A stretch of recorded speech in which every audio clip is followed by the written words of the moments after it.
إن الحمد لله نحمده ونستعينه ونستغفره ونعوذ بالله من شرور أنفسنا ومن سيئات أعمالنا من يهده الله فلا مضل له ومن يضلله فلا هادي له وأشهد أن لا إله إلا الله وحده لا شريك له وأشهد أن محمدا عبده ورسوله يا أيها الذين آمنوا اتقوا الله حق تقاته ولا تموتن إلا وأنتم مسلمون يا أيها الناس اتقوا ربكم الذي خلقكم من نفس واحدة وخلق منها زوجها وبث منهما رجالا كثيرا ونساء واتقوا الله الذي تساءلون به والأرحام إن الله كان عليكم رقيبا يا أيها الذين آمنوا اتقوا الله وقولوا قولا سديدا يصلح لكم أعمالكم ويغفر لكم ذنوبكم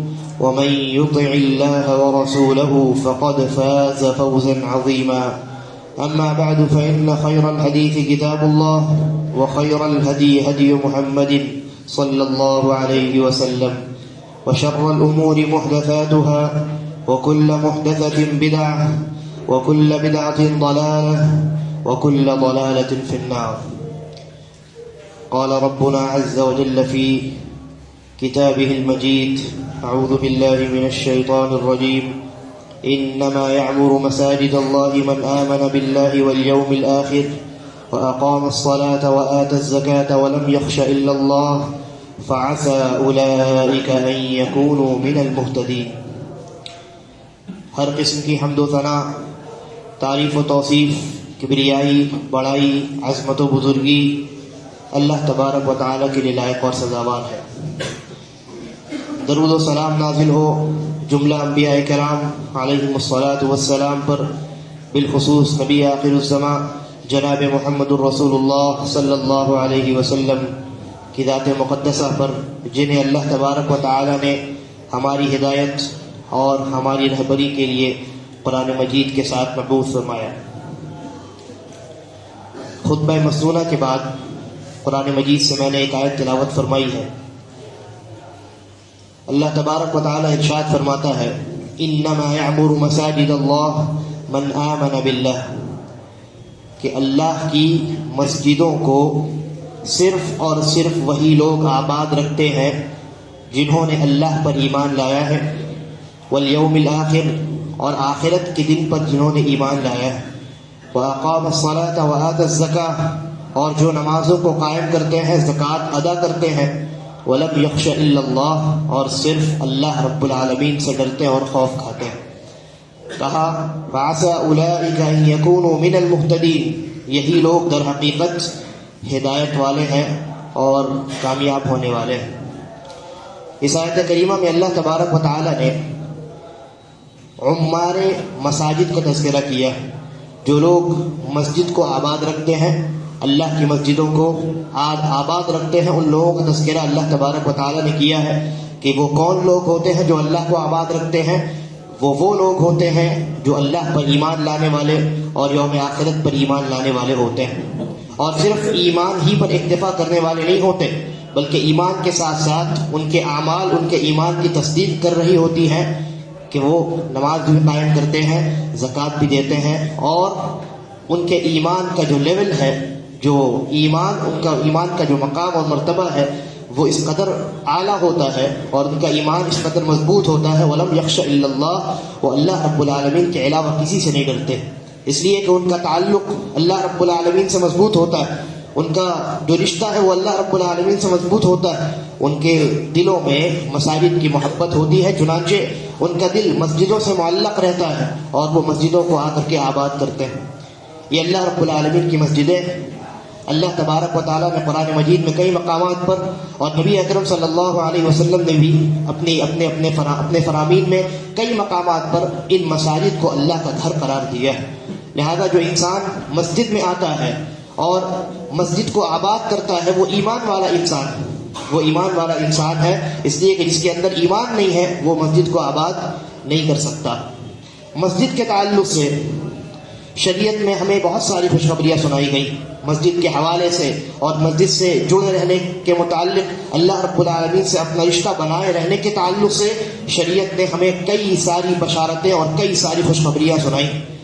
جیسے نبی اکرم صلی اللہ علیہ وسلم نے ایک حدیث کے اندر ارشاد فرمایا، بشر المشائین فی الظلم الی المساجد بالنور التام یوم القیامہ، کہ جو لوگ رات کی تاریکیوں میں مسجد کی جانب جاتے ہیں، جو لوگ رات کے اندھیروں میں اٹھتے ہیں، بیدار ہوتے ہیں. صبح فجر کی بات ہو رہی ہے. فجر کی نماز جب ہم ادا کرتے ہیں تو وہ تاریکی کا وقت ہوتا ہے، گرچہ صبح صادق طلوع ہو چکا ہوتا ہے لیکن ابھی آسمان میں روشنی نہیں ہوتی. تو نبی اکرم صلی اللہ علیہ وسلم فرماتے ہیں، بشر المشائین بالظلم الی المساجد بالنور التام یوم القیامہ، جو لوگ رات کی تاریکی میں مسجد آتے ہیں. یا اسی طریقے پر عشاء کی نماز کی بات ہے، مغرب کی نماز کی بات ہے. ان نمازوں میں جو لوگ بطور خاص مسجد آتے ہیں، اللہ کے نبی صلی اللہ علیہ وسلم نے فرمایا انہیں خوشخبری دے دو. کن چیزوں کی خوشخبری؟ کہا بالنور التام یوم القیامہ، قیامت کے دن ان لوگوں کو جو تاریکیوں میں اندھیروں میں مسجد کی جانب رخ کرتے ہیں، اللہ تبارک و تعالیٰ انہیں قیامت کے دن مکمل روشنی میدان محشر میں عطا کرے گا. پل صراط پر انسان جب گزرے گا تو وہاں نیچے سمندر ہے اور اس کے نیچے جہنم ہے اور اس کے اوپر وہ پل بچھا ہوا ہے.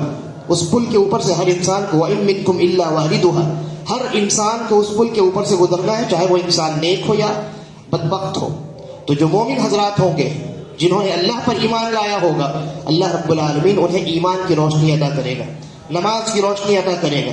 جنہوں نے نماز کا اہتمام کیا ہوگا، اپنے ایمان کو انہوں نے ثابت کیا ہوگا نماز کے ذریعے سے، مساجد سے اپنے تعلق کے ذریعے سے، اللہ تبارک و تعالیٰ انہیں نور عطا کرے گا، روشنی عطا کرے گا. بالنور التام، بالکل مکمل روشنی، ایسی روشنی کہ جس روشنی میں وہ بآسانی قیامت کے دن اس پل کو اور اس راستے کو آسانی اور سہولت کے ساتھ پار کر جائیں.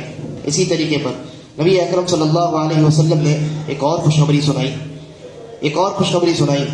وہ انسان جو گھر میں وضو کرے اور گھر میں وضو کر کے وہ اللہ کے جتنے گھر ہیں ان گھروں میں سے کسی بھی گھر کی جانب رخ کرے، یعنی اللہ کی مساجد میں سے کسی مسجد کی جانب وہ قدم بڑھائے اور نماز ادا کرنے کے لیے کسی مسجد کی جانب بڑھے. نبی اکرم صلی اللہ علیہ وسلم بیان فرماتے ہیں کہ اس انسان کا ایک قدم اٹھتا ہے، اللہ تبارک و تعالیٰ 3 بشارتیں اس انسان کو سناتا ہے. ایک قدم پر انسان مسجد کی جانب ایک قدم اٹھاتا ہے، اللہ تبارک و تعالیٰ ایک گناہ معاف کرتا ہے. اسی ایک قدم کے بدلے میں اللہ تبارک و تعالیٰ دوسری خوشخبری سناتا ہے، اس انسان کے نامہ اعمال میں ایک نیکی بھی لکھ دیتا ہے. اور اسی ایک قدم کے بدلے میں اللہ رب العالمین تیسری اور بڑی عظیم خوشخبری سناتا ہے، ترفع به درجته، جنت میں اس کے مقام کو اللہ رب العالمین ایک درجہ بلند کر دیتا ہے. چنانچہ وہ انسان جب مسجد کے لیے اپنے گھر سے نکلتا ہے، ایک قدم پر اس کے ایک نیکی، اس کو ایک گناہ معاف ہوتے ہیں، ایک نیکی لکھی جاتی ہے اور جنت کے اندر ایک درجہ اس کا بلند کر دیا جاتا ہے. یعنی قدم قدم پر وہ انسان سعادتیں حاصل کر رہا ہے، قدم قدم پر وہ انسان نعمتیں حاصل کر رہا ہے. خوشخبریاں اس انسان کے لیے ہے جو گھر سے نکلے وضو کر کے اور مسجد کی جانب پیدل چل کر کے آئے. اس انسان کی بڑی فضیلت، قدم قدم پر گناہ معاف ہو رہے ہیں، قدم قدم پر انسان کی نیکیاں لکھی جا رہی ہیں، درجات اس کے بلند ہو رہے ہیں. یہ عظیم خوشخبری اس انسان کے لیے ہے جو مسجد سے اپنا تعلق اور اپنا رشتہ جوڑ کر رکھتا ہے اور مسجد کی جانب چل کر کے آتا ہے.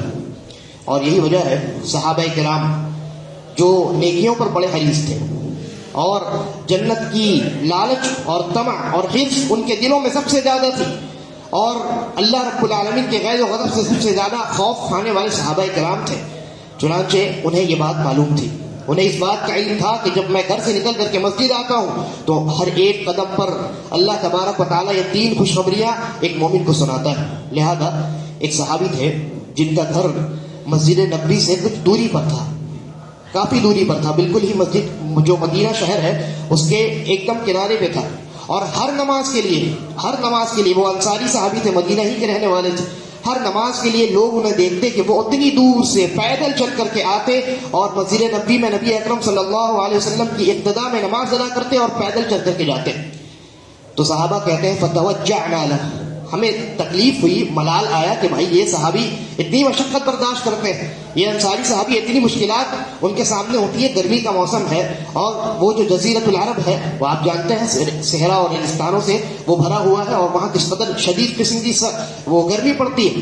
آسمان بالکل سورج آسمان کے اوپر ہوتا ہے، واضح ہوتا ہے، اور زمین جو ہے وہ بہت گرم ہوتی. ایسی گرمی میں وہ صحابی 5 وقت اپنے گھر سے دور چل کر کے مسجد نبوی آتے ہیں اور جاتے ہیں. تو صحابہ نے کہا کہ ہمیں بڑی تکلیف ہوئی، بڑا ملال آیا اس صحابی، اس انصاری صحابی پر. تو ہم نے اس سے کہا کہ بھائی ایک کام کرو، کوئی سواری خرید لو، کوئی گدھا خرید لو، اس گدھے پر سوار ہو کر کے آنا جانا کرو، یا پھر اپنا گھر اتنا دور ہے تمہارا گھر، قریب کر لو، مسجد نبوی کے بغل میں اپنا گھر تعمیر کر لو. اس زمانے میں گھر تعمیر کرنا کوئی بہت بڑی بات نہیں ہوا کرتی تھی آج کے زمانے کی طرح. تو انہیں صحابہ کرام نے یہ بات کہی. انہوں نے کہا کہ میں ہرگز مسجد نبوی کے بغل میں اپنا گھر نہیں بناؤں گا. انہوں نے کسی اور مقصد کے تحت کہا تھا، لیکن کچھ صحابہ نے اس کو منفی انداز میں لیا. اور کیونکہ اس زمانے میں مدینے میں منافقین کی کثرت تھی، اور منافقین چاہتے تھے کہ ہمارا گھر مسجد سے بہت دور رہے تاکہ ہم ایک دم اخیر میں مسجد پہنچے اور سب سے پہلے مسجد سے فرار حاصل کر لیں.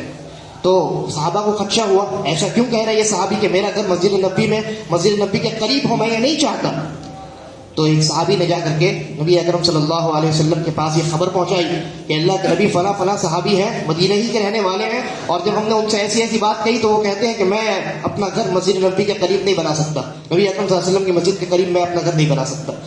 تو اللہ کے نبی صلی اللہ علیہ وسلم نے انہیں بلا بھیجا، کہا بلا کر کے لاؤ. وہ صحابی آئے تو اللہ کے نبی صلی اللہ علیہ وسلم نے پوچھا کہ تم نے ایسی بات کہی ہے؟ کہا ہاں اللہ کے نبی میں نے ایسی بات کہی. تو پوچھا کہ کیوں کہی ہے، کیا وجہ ہے؟ وجہ بیان کرو، اپنا عذر بیان کرو. یہ جملہ جو تم نے بیان کیا ہے بعض لوگوں کو تشویش واقع ہوئی ہے، لاحق ہوئی ہے اس جملے کی وجہ سے. تو صحابی نے کہا کہ اللہ کے رسول میں نے در حقیقت یہ جملہ اس لیے کہا کیونکہ میں چاہتا ہوں میرا گھر دور ہی رہے، تاکہ میں اس دوری سے جب مسجد نبوی چل کر کے آؤں اور واپس چل کر کے جاؤں تو اللہ تبارک و تعالی میرے قدموں کو اور میرے چلنے کو اللہ رب العالمین نیکیوں میں شمار کرے اور میرے نامہ اعمال میں نیکیاں بڑھتی چلی جائیں. اللہ کے نبی صلی اللہ علیہ وسلم نے جب صحابی کی یہ خواہش سنی کہ وہ چاہتے ہیں کہ وہ پیدل چل کر کے آئے اور اس پیدل چلنے میں جو مشقت ہو اس کو برداشت کریں، اور اس مشقت پر اللہ رب العالمین سے وہ اجر اور ثواب کی اور بدلے کی امید رکھتے ہیں، تو اللہ کے نبی صلی اللہ علیہ وسلم نے ارشاد فرمایا قد جمع اللہ لك ذلك كله، کہ اللہ تبارک و تعالی نے تمہارے لیے یہ تمام نیکیاں جمع کر دی ہیں. تم اسی منہج پر اور اسی طریقے پر چلتے رہو، مسجد سے گھر اور گھر سے مسجد پیدل چل کر کے آتے رہو، اللہ تبارک و تعالی ایک قدم پر تمہیں اجر و ثواب عطا کرتا رہے گا. لہذا مسجد سے اپنا تعلق جوڑنا یہ بڑی عظیم چیز ہے، یہ ایمان والوں کی نشانی ہے، یہ ایمان کے مضبوط ہونے کی دلیل ہے کہ انسان کا دل مسجد سے جڑا رہے. نبی اکرم صلی اللہ علیہ وسلم نے وہ حدیث یاد کیجئے، وہ چند لوگ، گنتی کے چند لوگ، یعنی چند اقسام کے لوگ جو قیامت کے دن جہاں کوئی سایہ نہیں ہوگا اور سورج بالکل سر کے اوپر ہوگا اور ہر انسان اپنے اپنے گناہوں کے اعتبار سے پسینے میں ڈوبا ہوگا، وہاں انسان کو سایہ کی کس قدر ضرورت پڑے گی. وہاں اگر اللہ رب العالمین کی جانب سے کوئی ادنا سایہ بھی میسر ہو جائے تو انسان کے لیے کافی ہے. لیکن اللہ کے نبی صلی اللہ علیہ وسلم فرماتے ہیں چند ایسے لوگ ہوں گے، ایسی قسمیں ہوں گی لوگوں کی جو بہت معمولی چند ہی ہوں گی، جن کو اللہ تبارک و تعالیٰ قیامت کے دن نہ صرف یہ کہ سایہ عطا کرے گا بلکہ اپنے عرش کا سایہ عطا کرے گا. یعنی ان کی عزت اور ان کی توقیر اور ان کے احترام میں اللہ تبارک و تعالیٰ انہیں اپنے عرش کا سایہ مہیا کرے گا بروز قیامت میدان محشر میں. ان چند لوگوں میں ایک شخص وہ ہے رجل قلبه معلق بالمساجد، وہ شخص کہ جس کا تعلق مساجد سے جڑا رہے، جس کا دل مسجد میں اٹکا رہے، وہ سب سے پہلے مسجد میں داخل ہو اور سب سے آخر میں مسجد سے نکل کر کے جائے. لوگ دیکھیں اور لوگوں کو اس کا تعلق مسجد سے بالکل واضح اور صاف نظر آئے. ایسا شخص قیامت کے دن اللہ رب العالمین کے یہاں تمام مخلوقات کے سامنے باعزت ہوگا اور اکرام حاصل کرے گا اللہ رب العالمین کی جانب سے، اور اللہ تبارک و تعالیٰ کے عرش کا سایہ ایسے انسان کو دیا جائے گا. اسی طریقے پر اللہ رب العالمین نے کتنی خوشخبریاں سنائی ہیں، انسان اگر سنے تو دنگ رہ جاتا ہے اور عشق کر اٹھتا ہے. فرمایا نبی اکرم صلی اللہ علیہ وسلم نے کہ وہ انسان جو صبح اور شام مسجد آنا جانا کرتا ہے، یعنی 5 وقت کی نمازوں کے لیے وہ صبح میں بھی مسجد آتا ہے اور شام میں بھی مسجد آتا ہے، 5 اوقات کی نمازوں کو مسجد میں ادا کرتا ہے. اللہ کے نبی صلی اللہ علیہ وسلم فرماتے ہیں اعد اللہ نزلہ من الجنہ کلما غدا او راح، کہ وہ انسان جو مسجد میں آتا اور جاتا رہتا ہے، مسجد سے جس کا تعلق برقرار رہتا ہے، ایسا انسان اللہ رب العالمین کا مہمان ہوتا ہے۔ ایسا انسان کیا ہوتا ہے؟ اللہ رب العالمین کا مہمان ہوتا ہے۔ اندازہ لگائیے، سوچئے ذرا، غور و فکر کیجئے، ہمارا تعلق مسجد سے جڑے گا، ہم اللہ رب العالمین کے مہمان بنیں گے، کیونکہ قرآن مجید میں اللہ رب العالمین نے مساجد کو اپنا گھر کہا ہے، اور جب ہم کسی کے گھر میں جاتے ہیں تو ہم مہمان ہوتے ہیں۔ چنانچہ اللہ کے نبی صلی اللہ علیہ وسلم نے فرمایا کہ جو انسان مسجد میں آتا اور جاتا رہتا ہے، وہ جب آتا ہے اور جب جاتا ہے، اللہ رب العالمین کا وہ انسان مہمان ہوتا ہے۔ اللہ اس کی مہمان نوازی کرے گا، اور کب کرے گا؟ اللہ کے نبی نے کہا اعد اللہ لہ نزلا فی الجنہ، کہ اللہ تبارک و تعالیٰ نے اس کی مہمان نوازی کا اہتمام اس دنیا میں تو نہیں کیا ہے، لیکن اخروی دنیا میں جنت کے طور پہ اللہ تبارک و تعالیٰ اس کی بہت عمدہ ترین مہمان نوازی کرے گا۔ اللہ جس کی مہمان نوازی کا اعلان کرے، اس انسان سے بڑا نیک بخت اور سعادت مند اور خوش قسمت کون ہو سکتا ہے؟ یہ کون انسان ہے جو صبح شام مسجد میں آتا ہے، اللہ رب العالمین کے سامنے کھڑا ہوتا ہے، نمازوں کو ادا کرتا ہے، اپنا تعلق اللہ سے جوڑنے کے لیے مسجد سے اپنا رشتہ جوڑتا ہے؟ ایسا انسان اللہ کا مہمان ہوتا ہے، اور اللہ تبارک و تعالیٰ قیامت کے دن اس کی مہمان نوازی میں اس کے سامنے جنت کو پیش کرے گا۔ تو میرے بھائیو، یہ مسجد ہے، اور یہ مسجد سے تعلق جوڑنے کی فضیلت اور اہمیت ہے۔ لہذا اس طریقے سے دنیا میں ہم جب کسی کے گھر جاتے ہیں تو وہاں ہم بہت سارے آداب کا خیال رکھتے ہیں، بہت سارے امور کا لحاظ کرتے ہیں، اس انسان کا لحاظ کرتے ہیں، اس کے گھر کا لحاظ کرتے ہیں، اور اپنے جسم اور اپنے وضاحت کا لحاظ کرتے ہیں۔ ہم جب کسی کے یہاں جاتے ہیں تو ایسے ہی معمولی اور عام کپڑے پہن کر کے نہیں چلے جاتے۔ ہم جب کسی کے یہاں جاتے ہیں تو اس میزبان کا بھی خیال کرتے ہیں، اس کے گھر میں کس طریقے سے بیٹھنا ہے، کہاں بیٹھنا ہے، کب بولنا ہے وغیرہ، ان تمام چیزوں کا ہم خیال کرتے ہیں، دھیان رکھتے ہیں کہ کہیں کوئی غلطی نہ ہو جائے، کہیں کوئی چوک نہ ہو جائے۔ ہم جب اللہ کے گھر میں آئے تو کیا ہمارے اوپر کوئی ادب واجب نہیں ہوتا؟ ہم جب انسانوں کے گھر میں جائیں تو اس قدر آداب کا خیال، اور جب اللہ کے گھر میں آئے تو ہمیں کس قدر آداب کا خیال رکھنا چاہیے۔ شریعت نے ہمیں مسجد میں آنے اور جانے کے وقت، یا مسجد میں رہنے کے وقت ہمیں چند ایسی آداب کی تعلیم دی ہے جن کا لحاظ رکھنا اور جن کا خیال رکھنا ہمارے اور آپ کے لیے ضروری ہے۔ ان آداب کو میں بہت ہی مختصر انداز میں آپ کے سامنے بیان کرنے کی کوشش کرتا ہوں۔ سب سے پہلا ادب جسے انسان کو چاہیے کہ وہ اختیار کرے جب وہ اللہ کے گھر یعنی مسجد میں آئے، کہ وہ اچھا لباس زیب تن کرے۔ اللہ تبارک و تعالیٰ نے ارشاد فرمایا قرآن مجید کے اندر، یا بنی آدم خذوا زینتکم عند کل مسجد، اے آدم کے بیٹوں، آدم کی اولاد سنو، جب کوئی بھی مسجد میں آؤ تو زینت اختیار کرو، خوبصورتی اختیار کرو۔ صحابہ کرام کا زمانہ آپ دیکھیے، اس زمانے میں ابتدائے اسلام میں صحابہ کرام کے پاس مال اور دولت بہت کم تھا، اور ہر صحابی کے پاس بمشکل ایک جوڑا کپڑا ہوا کرتا تھا۔ یعنی ایک فیملی کی بات کر رہا ہوں، ایک فیملی میں اگر ایک میاں اور بیوی ہے تو ایک فیملی میں بمشکل ان کے یہاں ایک جوڑا ہے۔ ایک جوڑا جب وہ شوہر گھر سے نکلتا ہے تو پہن کر کے مسجد جاتا ہے، اور جب وہ گھر میں آتا ہے تو اس کی عورت پہن لیتی۔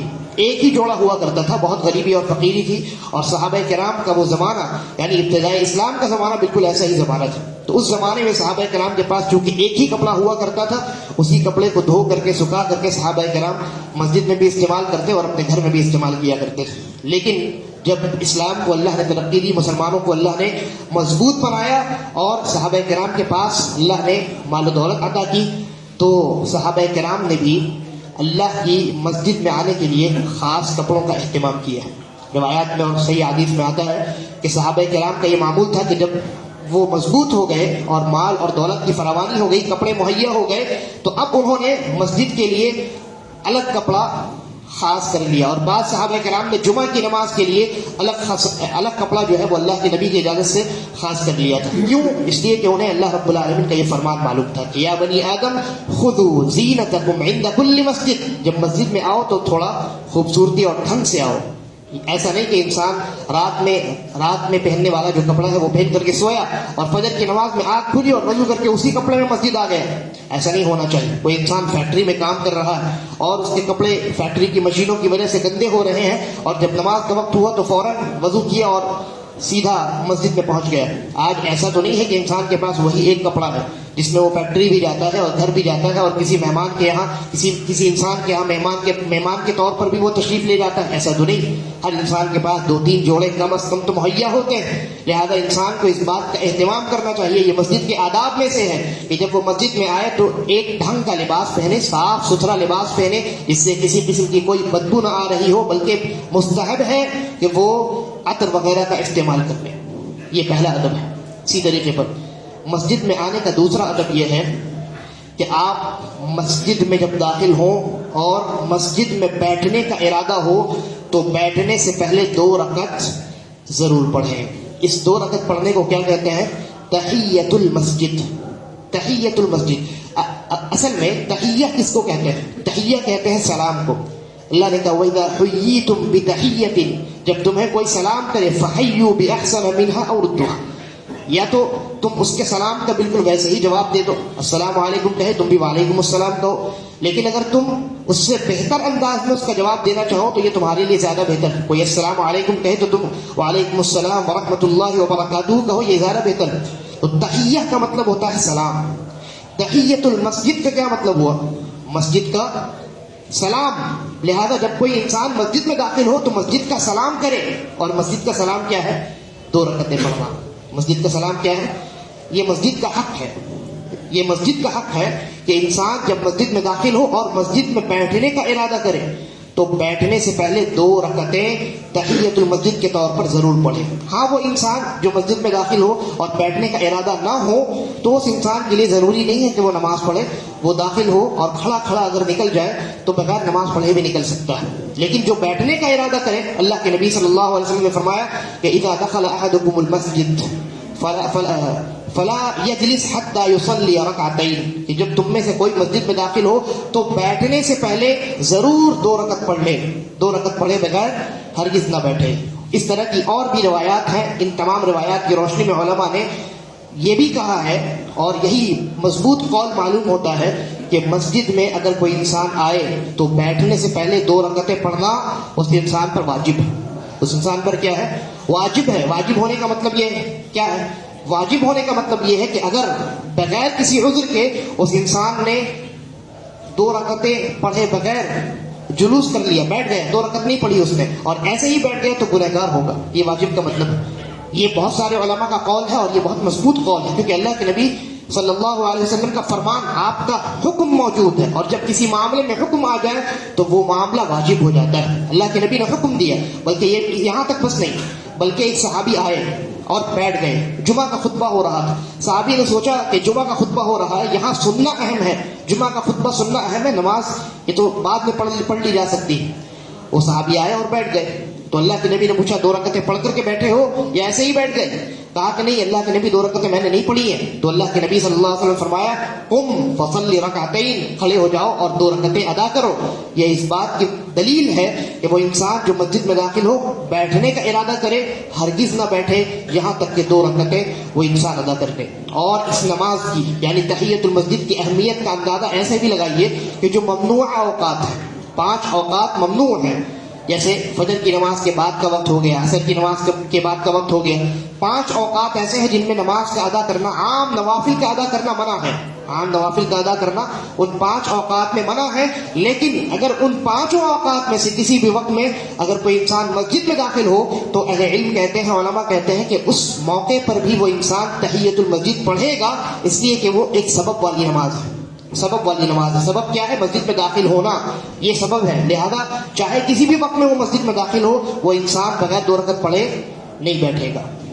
اسی طریقے پر مسجد کے بہت سارے آداب میں سے ایک بہت عظیم ادب یہ ہے کہ انسان مسجد کی صفائی ستھرائی اور اس کی پاکی اور پاکیزگی کا خیال رکھے.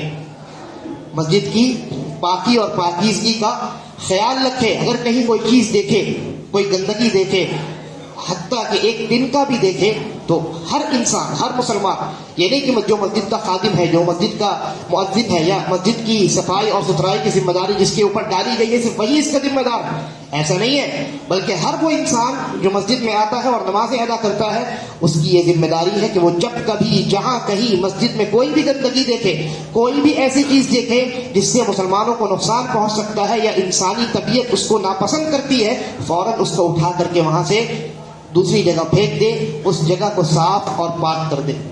نبی اکرم صلی اللہ علیہ وسلم جب مسجد میں بطور خاص قبلے کی جانب کسی کا بلغم دیکھا کرتے تو بہت غصہ ہوا کرتے تھے۔ ایک مرتبہ آپ داخل ہوئے اور دیکھا کہ مسجد کے کسی دیوار پر بلغم پڑا ہوا ہے تو آپ کا چہرہ جو ہے وہ سرخ ہونے لگا۔ اس کے بعد ایک عورت داخل ہوئی اور اس نے اپنے کپڑے سے یا اپنے ناخن سے اس گندگی کو، اس بلغم کو صاف کر دیا، تو اللہ کے نبی نے کہا دیکھو کتنا اچھا کام کیا اس عورت نے۔ اور ایک مرتبہ تو یہ ہوا کہ اللہ کے نبی صلی اللہ علیہ وسلم مسجد میں داخل ہوئے اور آپ نے دیکھا کہ مسجد کے دیوار پر کسی کا بلغم پڑا ہوا ہے اور جم گیا ہے، سوکھ گیا ہے، تو آپ نے بذات خود بنفس نفیس آپ آگے بڑھے اور آپ نے اپنے ہاتھوں سے اس بلغم کو صاف کیا۔ یہ اس بات پر دلیل ہے کہ مسجد میں اگر کوئی بھی گندگی لگی ہو اس کو صاف کرنا کتنا اہم ہے۔ خود اللہ کے نبی اگر چاہتے تو صحابہ کو ایک اشارہ دیتے، آپ کچھ نہ کہتے، صرف اشارہ دیتے، صحابہ کرام جو جان نچھاور کرنے کے لیے تیار ہے کیا وہ یہ بلغم صاف نہ کرتے؟ لیکن مسجد کی صفائی اور ستھرائی کی اہمیت کو بتلانے کے لیے نبی مکرم جناب محمد رسول اللہ صلی اللہ علیہ وسلم نے خود آپ نے آگے بڑھ کر کے بلغم کو اپنے ہاتھوں سے صاف کیا۔ اور مسجد کی صفائی اور ستھرائی کرنے والے جو حضرات ہوتے ہیں دنیا انہیں حقیر سمجھتی ہے، دنیا سمجھتی ہے یہ آدمی اس کا کوئی کام نہیں ہے، مسجد میں لگا ہوا ہے اور مسجد کو صاف واف کرتا ہے، اس کی کوئی اہمیت نہیں، لیکن اللہ کے نزدیک اور رسول اکرم صلی اللہ علیہ وسلم کی نظر میں اس انسان کی بڑی اہمیت ہوتی۔ آپ وہ واقعہ جانتے ہیں، ایک عورت تھی، کالی کلوٹی عورت تھی، صحابیہ تھی، ایک بہت کالی تھی، رنگ ان کا صاف نہیں تھا، وہ ہر روز آ کر کے مسجد نبی صلی اللہ علیہ وسلم نے جھاڑو لگا دیا کرتی تھی، اللہ کے نبی کی جو مسجد تھی وہاں آ کر کے وہ جھاڑو لگا دیا کرتی تھی، مسجد صاف ستھرا کر دیا کرتی۔ تو ایک رات اس صحابیہ کا انتقال ہو گیا، لوگوں نے سوچا کہ انتقال ہو گیا ہے، کیا ضرورت ہے کسی کو خبر دینے کی، چنانچہ لوگوں نے راتوں رات ان کی نماز جنازہ وغیرہ پڑھی، غسل دیا اور جا کر کے دفن کر دیا۔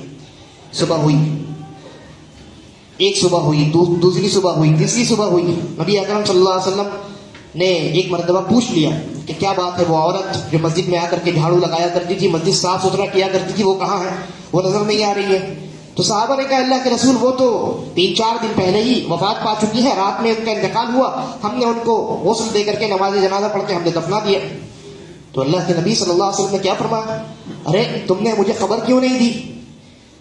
ایک معمولی سی کالی سی صحابیہ ہے، ان کا انتقال ہو گیا، صحابہ نے دفنا دیا، اللہ کے نبی پوچھ رہے ہیں، تلاش کر رہے ہیں ان کو، اور جب معلوم ہوا کہ ان کا انتقال ہو چکا ہے کہا خبر کیوں نہیں دی، میں شامل ہوتا ان کی نماز جنازہ میں، ان کی تدفین میں شامل ہوتا۔ پھر اللہ کے نبی نے صحابہ کو کہا دکھاؤ کہاں قبر ہے اس کی، آپ بذات خود تشریف لے گئے اور ان کی قبر پر اللہ کے نبی نے جا کر کے نماز جنازہ ادا کی۔ یہ اس بات پر دلیل ہے، بہت واضح دلیل ہے کہ جو لوگ مسجد کی خدمت کیا کرتے ہیں، چاہے وہ ذمہ دار ہوں یا عام لوگ ہوں، مسجد کی صفائی اور ستھرائی کا خیال رکھتے ہیں، وہ اللہ کے نزدیک بڑے اہم ہیں۔ وہ لوگوں کے نزدیک چاہے جس مرتبے کے ہوں، لیکن اللہ کے یہاں بڑے اعلیٰ مرتبے کے وہ لوگ مالک ہیں۔ لہذا مسجد کی صفائی اور ستھرائی کا انسان کو بطور خاص خیال رکھنا چاہیے۔ اسی طریقے پر نبی اکرم صلی اللہ علیہ وسلم نے ہمیں یہ تعلیم دی ہے کہ ہماری ذات سے اللہ کے کسی مخلوق کو بھی تکلیف نہ پہنچے۔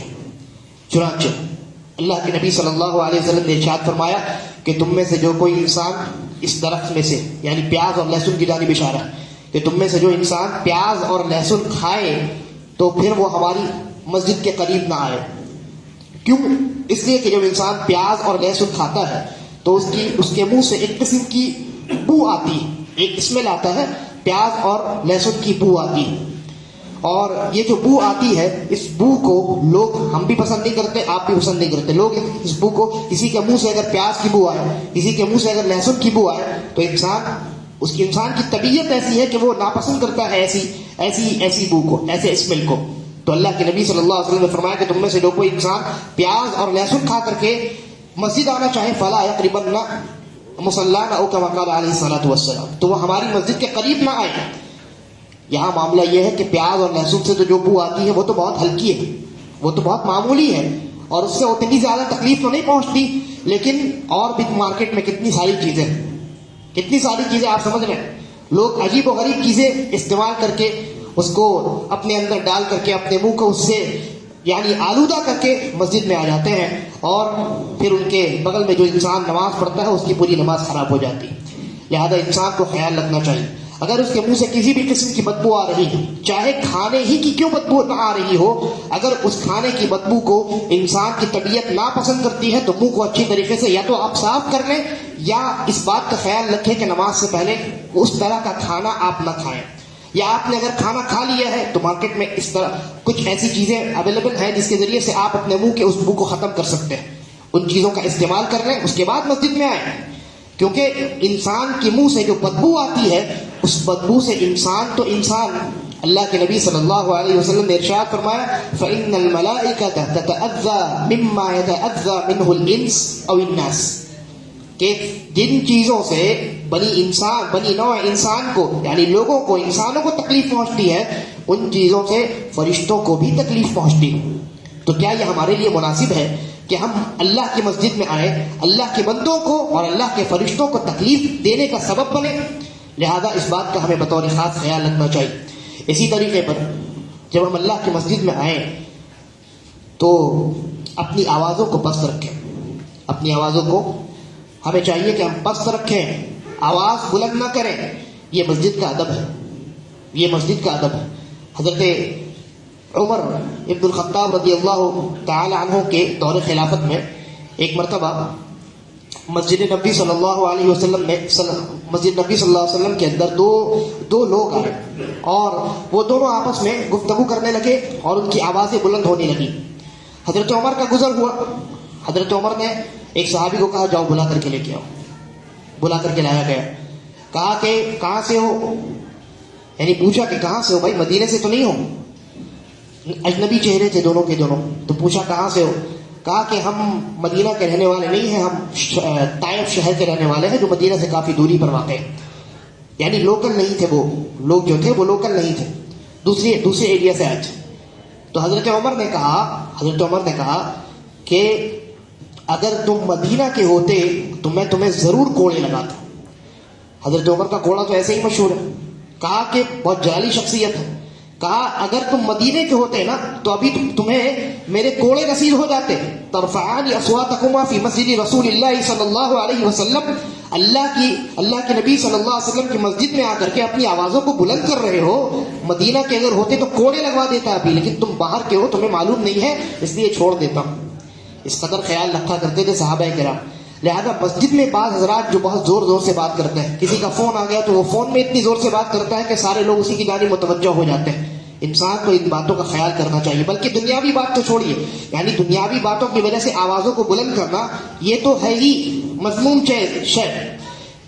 اگر کوئی انسان مسجد میں قرآن بھی زور سے پڑھتا ہے، قرآن بھی مسجد میں کوئی زور سے پڑھتا ہے اور کسی کو تکلیف پہنچتی ہے، تو اللہ کے نبی صلی اللہ علیہ وسلم نے اس سے بھی منع کیا. کوئی نماز پڑھ رہا ہے اور نماز کے اذکار کو زور سے پڑھ رہا ہے، اس سے بھی اللہ کے نبی صلی اللہ علیہ وسلم نے منع کیا.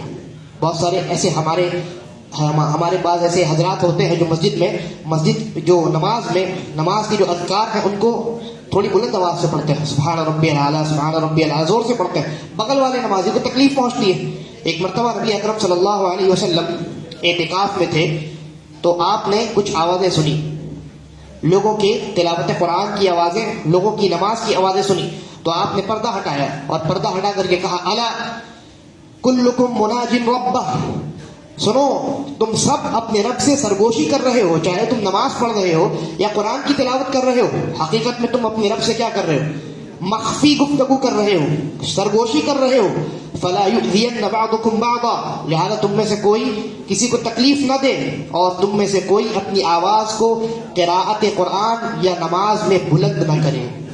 اندازہ لگائیے، انسان ایسے ہی فون میں بات کر کے آواز بلند کرے، یہ تو مذموم شے ہے ہی. انسان قرآن بھی اگر تلاوت کرے اور دوسرے لوگ موجود ہیں جو اپنی عبادات پہ مشغول ہیں تو وہاں بھی اللہ کے نبی نے اپنی آوازوں کو پست رکھنے کا اور نیچے رکھنے کا اور دھیمے رکھنے کا حکم دیا ہے. اس قدر شریعت نے ایک دوسرے کے خیال کو مد نظر رکھنے کا حکم دیا ہے۔ اسی طریقے پر انسان جب مسجد میں آتا ہے تو وہ گفتگو کرتا ہے۔ مسجد میں گفتگو کرنے کے چند آداب ہیں۔ سب سے پہلی چیز تو یہ ہے کہ وہ گفتگو اگر دینی اور شرعی ہے تو اس گفتگو میں انسان اگر آواز بلند کرے تو اس میں کوئی قباحت نہیں۔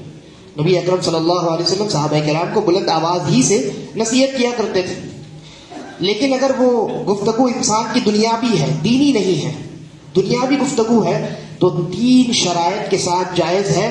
اگر یہ شرائط پائی نہ جائے تو پھر انسان کو گفتگو کرنے کی مسجد میں اجازت نہیں ہے۔ میں دلائل ذکر نہیں کر رہا ہوں کیونکہ وقت ہمارے پاس نہیں۔ سب سے پہلی شرط یہ ہے کہ گفتگو جو ہے وہ بہت معمولی ہو۔ جیسے کوئی انسان مسجد میں داخل ہوا، السلام علیکم، وعلیکم السلام، کیا حال ہے، خیریت سے ہے، گھر میں سب ٹھیک ہے، اتنی گفتگو آپ کر سکتے ہیں، اس میں کوئی قباحت نہیں۔ صحابہ کرام کا یہ معمول تھا۔ یہ پہلی شرط ہے کہ گفتگو آپ کی دنیاوی جو ہو وہ بہت معمولی ہو، ٹھیک ہے۔ دوسری شرط یہ ہے کہ اگر آپ کی گفتگو معمولی نہیں ہے، آپ 5 منٹ بیٹھ کر کے کسی سے گفتگو کر رہے ہیں تو وہاں کسی نیک مقصد کے تحت یا شرعی مصلحت کے تحت گفتگو ہونی چاہیے۔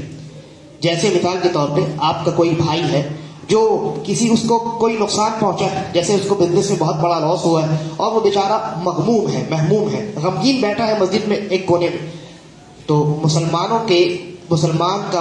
بھائی کے دل میں خوشی کا پیدا کرنا، سرور کا داخل کرنا، یہ عبادت ہے۔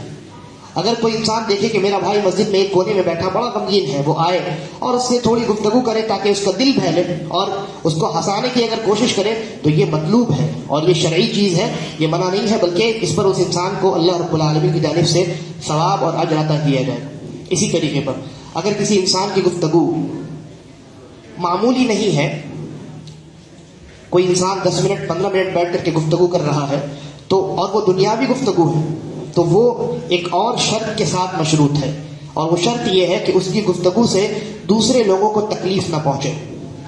اگر مسجد میں نماز کا وقت نہیں ہے اور 5 لوگ داخل ہوئے اور وہی 5 لوگ ہیں اور وہ 5 لوگ بیٹھ کر کے دنیاوی کسی جائز معاملے میں، ناجائز کی بات نہیں ہونی اور تجارت و کاروبار میں بھی نہیں، بلکہ دوسری کسی جائز معاملے میں اگر وہ گفتگو کرے اور کوئی دوسرا نمازی مسجد میں موجود نہ ہو تو علماء نے کہا کہ وہ اس کی اجازت ہے، کیونکہ اس کے لیے ہمارے پاس دلیل ہے۔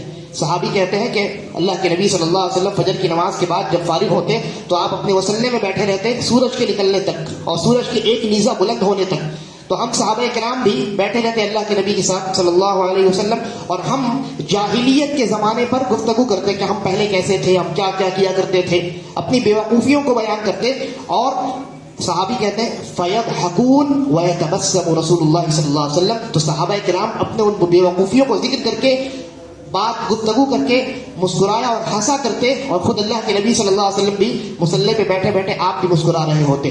تو اگر آپ کی گفتگو سے دنیاوی ہی اگر گفتگو ہے اور جائز گفتگو ہے اور تجارت و کاروبار کی گفتگو نہیں ہے اور آپ کی گفتگو سے اگر کسی کو تکلیف نہیں پہنچ رہی ہے تو وہ گفتگو آپ کر سکتے ہیں، لیکن اگر اس وقت میں بھی آپ جیسا کہ علماء کہتے ہیں عبادت میں مشغول رہے، ذکر الہی میں مشغول رہے، تو یہ آپ کے لیے زیادہ بہتر ہے اور زیادہ افضل ہے۔ اللہ تبارک و تعالی ہمیں مسجد کے تمام آداب کو مد نظر رکھنے کی توفیق عطا فرمائے۔ إن الحمد لله نحمده ونستعينه ونستغفره ونعوذ بالله من شرور أنفسنا ومن سيئات أعمالنا من يهده الله فلا مضل له ومن يضلله فلا هادي له وأشهد أن لا إله إلا الله وحده لا شريك له وأشهد أن محمدا عبده ورسوله۔ ایک اور ادب مسجد کا ہے اور اس کا تعلق خواتین اسلام سے ہے۔ خواتین اسلام کو مسجد میں آنے کی اللہ رب العالمین نے اجازت دی، لیکن ان کے لیے یہ شرط ہے کہ جب وہ مسجد میں آئیں تو بالکل سادگی کے ساتھ آئیں۔ زیورات پہننے کا اہتمام کرنا یا اسی طریقے پر بہت زیادہ میک اپ کا استعمال کرنا یا خوشبو کا بطور خاص استعمال کرنا یہ منع ہے۔ انتہائی سادگی اختیار کر کے اور مکمل شرعی پردے میں آپ مسجد میں تشریف لائیں، ورنہ نہ آئیں۔ اور شرعی پردے کا مطلب یہ ہوتا ہے کہ آپ کے جسم میں جو زینت ہے، چاہے وہ کپڑے کی شکل میں ہو یا جسم کی شکل میں ہو، جسم بھی عورت کا مکمل زینت ہے اور اس زینت کے اوپر جو کپڑے وہ پہنتی ہے مختلف رنگوں کی وہ بھی زینت ہے، لہذا آپ شرعی پردے کا اہتمام کریں، یعنی ایسا کپڑا آپ اپنے جسم کے اوپر سے ڈالیں جو آپ کی ہر زینت کو ڈھانک دے. اور ہمارا معاملہ یہ ہے کہ اوپر سے آج کل کی خواتین جو اوپر سے جو برقع اور نقاب کی شکل میں جو کپڑا ڈالتی ہیں وہ بھی زینت والا ہوتا ہے. تو آپ نے زینت کو چھپانے کے لیے پھر اوپر ایک زینت ڈال دی، پھر اس کے اوپر ایک اور زینت ڈالیے گا، کیا فائدہ ہوگا؟ شرعی پردہ وہ ہے جو عورت کے زینت کو ڈھانک دے. لہذا آپ پر واجب ہے کہ آپ جب مسجد میں آئیں تو انتہائی سادگی کے ساتھ آئیں، شرعی پردے کا اہتمام کریں، اور بطور خاص خوشبو کا ہرگز استعمال نہ کریں. حضرت ابو ہریرہ رضی اللہ عنہ نے ایک مرتبہ آپ کسی راستے سے گزرے تو دیکھا کہ ایک عورت جا رہی ہے اور وہ راستہ بالکل معطر ہے، خوشبو آ رہی ہے اس راستے سے. تو آواز دی اور اس عورت کو، یا امت الجبار، اس عورت کی کنیت تھی امت الجبار، کہا کہ ادھر آؤ. کہا کہ تم نے خوشبو لگائی ہے؟ اس عورت نے کہا ہاں خوشبو لگائی. کہا کہ اللہ کے نبی صلی اللہ علیہ وسلم سے میں نے یہ تعلیم لی ہے، جاؤ واپس جاؤ اور جا کر کے غسل کرو، اس لیے کہ جب تک تم غسل نہیں کرو گی تمہاری نماز قبول نہیں ہوگی. اور اس حدیث کے اندر غسل جنابت کے الفاظ. غسل جنابت انسان پہلے وضو کرتا ہے، پہلے شرمگاہ کو دھوتا ہے، پھر وضو کرتا ہے، پھر اس کے بعد اپنے مکمل جسم پر جو ہے وہ پانی ڈالتا ہے. تو حضرت ابو ہریرہ نے کہا کہ جب تک وہ عورت جو مسجد میں خوشبو لگا کر کے جا رہی تھی، جب تک وہ واپس لوٹ کر کے غسل جنابت کر کے دوبارہ نماز نہ پڑھے، اس کی نماز اللہ تبارک و تعالیٰ قبول نہیں کرتا. اور یہ صحیح روایت ہے. لہذا یہ جو آداب بتلائے گئے ہیں، ان آداب کا ہمیں لحاظ اور خیال کرنا چاہیے. اللہ تبارک و تعالی ہم تمام کو نیک اور صحیح سمجھ کی توفیق عطا فرمائے، اور جب ہمارا خاتمہ ہو تو اسلام اور ایمان پر ہو. اما بعد، عباد اللہ رحمکم اللہ، ان اللہ یأمرکم بالعدل والإحسان وإیتاء ذی القربى وینہی عن الفحشاء والمنکر والبغی یعظکم لعلکم تذکرون. اذکروا اللہ یذکرکم وادعوه یستجب لکم ولذکر اللہ اکبر واللہ یعلم ما تصنعون.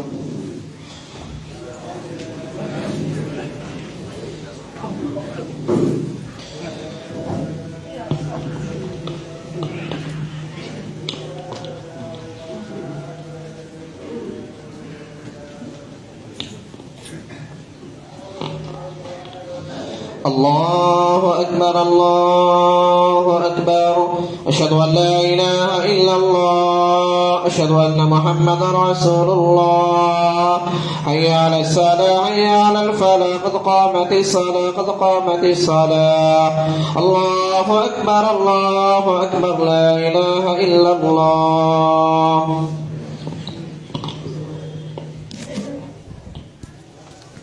سبے کو صفوں کو